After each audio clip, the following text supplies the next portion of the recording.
I've watched Auditors for a long time. I watched Rogue Nation. I watched San Joaquin. All the big channels, and that's what made me pick up a camera, dude, was watching all them and then going out and seeing all this crazy stuff happening in my own state.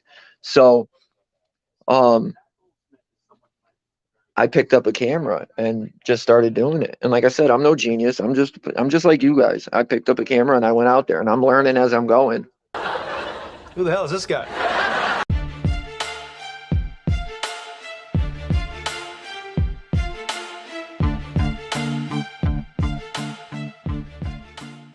Welcome to the Dummy Kruger channel, everyone.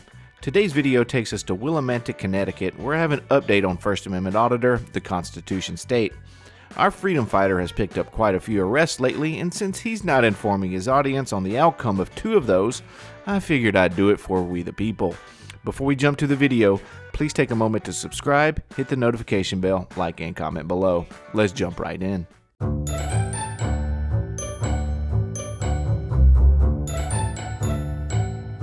That's what I see in the chats right now. But yeah, man, I walked up. I said, hey, man, don't let him go through your pockets. Tell him to kick rocks. And the lady tyrant went nuts.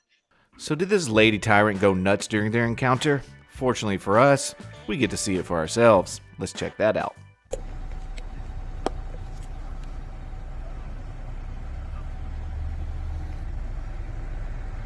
Don't let him search you. Tell him to kick rocks.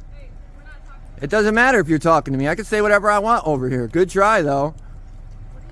I said I could say whatever I want. It doesn't matter. Yeah, I can get involved with whatever I want. I can do whatever I want on this side. Yeah, I absolutely can. I can film. I can talk. I can talk. You can't I can talk. We're doing a police investigation. I can say whatever I want on this sidewalk. I can. You gonna arrest me over it? You can get arrested. Are you gonna? Are you for breach for telling somebody I can't did not let you search them? Listen, it's not yelling. Earlier. I was fine with it. It's okay. It doesn't matter. I can say whatever I want here. So far, it seems like this, quote, lady tyrant is being quite cordial with our freedom fighter. In a composed manner, she requested that he refrain from raising his voice as they pursued an investigation, a situation into which he just stumbled upon, completely aware of the circumstances at hand. Let's see what else he had to say about this arrest. She truly came over and she said, you can't do that. And I wasn't in the greatest mood. I probably should have been in a better mood, but I wasn't feeling it. I'm like, no, dude, I could definitely say it.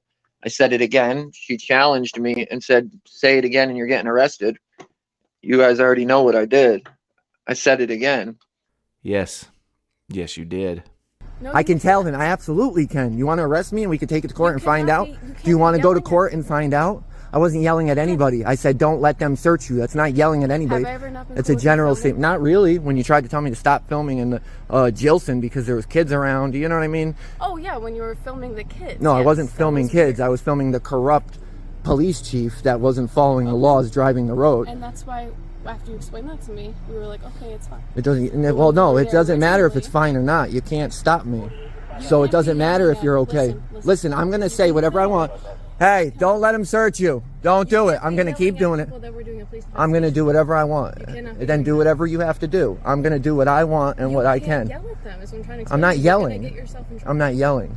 You are. No, yelling would be screaming at the top of my lungs. No, telling somebody not to let you search them. That's fine. I'm going to do what I want. I'm going to tell you I'm going to do what I want. If you do it again, we have to arrest you for breach. Okay. You understand? Okay. Don't let him search you, bud. Don't do it. Stop. Are you serious, dude? I'm dead serious.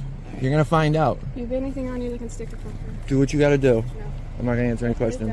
Take it. Do whatever you got to do. Well, then... So he was arrested back on December 2nd and charged with interfering with an officer, which is a Class A misdemeanor. Potential punishments for that charge are up to a year in jail and up to a $2,000 fine. To be convicted of interfering with police in violation of Connecticut general statutes, the state's attorney has to prove the following elements of the crime. The defendant intentionally obstructs, resists, hinders, endangers, or interferes with any police or fireman. And number 2, in the performance of their duties. I believe it's the word intentionally included in the statute that ends up costing him. How am I interfering from 30 plus feet away? I'm not. You just don't know what you're doing. And that falls back on how they train these dudes. They train these cops to act like this. Like she really believed it was okay for her to arrest me for talking on the sidewalk Thank you, Joseph. It's good to see you here, bud. I like you. You're always on. Um, exactly, Ryan. In the video, you hear me tell her that, and you hear her argue with me that it's not. So who's training these people? If us as citizens know all this stuff, if we know this, how do these people who are trained, who we pay to go to training and we pay to learn these things, how do they not know it? It doesn't even make sense. So I examined multiple websites belonging to prominent defense attorneys in Connecticut, aiming to locate instances of interference. Despite repeated assertions that interference necessitates a physical action, I considered this particular example to be the most fitting. It reads, a woman is lawfully videotaping a police officer who's making a DUI arrest on the street. The police officer advises the woman to step back a few feet for her safety as she is too close to the incident.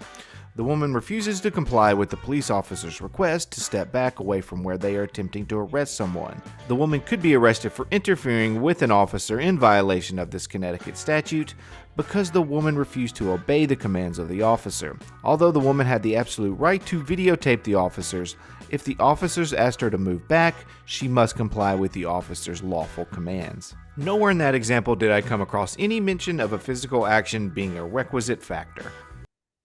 If we know this, how do these people who are trained, who we pay to go to training and we pay to learn these things, how do they not know it? It doesn't even make sense. That, my friends, is called the Dunning-Kruger effect. On August 8th of this year, he pled guilty to this crime and sentenced to 11 months in jail, suspended with an 18-month probation kicker, which, as most of us know, is usually the death knell for frauditing. It wasn't just this arrest that led to this plea agreement, however. It included another guilty plea from a more recent arrest that I will be covering tomorrow, so please come back for that. We're going to let our freedom fighter take us out today, but please do take a moment to subscribe to the channel. Alright, what say you, Danny?